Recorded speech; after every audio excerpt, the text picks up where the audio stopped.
We first begin overseas with the major Asian Pacific markets continuing to trade mixed overnight. Japan's Nikkei 225 index and the Shanghai Composite were both up about 0.8% each. Meanwhile, Hong Kong's Hang Seng index that fell 0.2%. Over in Europe, the markets are in the red across the board, with Italy down 1.8%, and in the United States, U.S. stock futures, they were pointing towards a slightly negative open. However, after the bell, the Dow Jones is slightly higher, up about 14 points to be at 15,095. Now, emerging markets in Asia are getting smoked to start the week. Indonesia's stock market fell in a total 5.6% Monday, while India's market is down 1.6% as it struggles with its payment crisis, seeing the rupee plunge against the U.S. dollar and dragging stocks lower alongside it.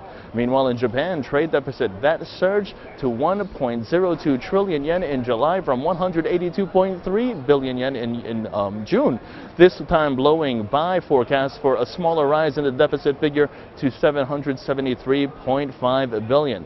Meanwhile, in the United States, there are no major economic reports scheduled to be released today, but two key releases are already on the focus of investors later this week, that of which includes the Federal Reserve's July FOMC meeting on Wednesday afternoon, as well as the weekly jobless claims figures on Thursday morning. And analysts are turning bullish on gold prices, at least in the short term, following a 17% rally from multi-year lows in late June.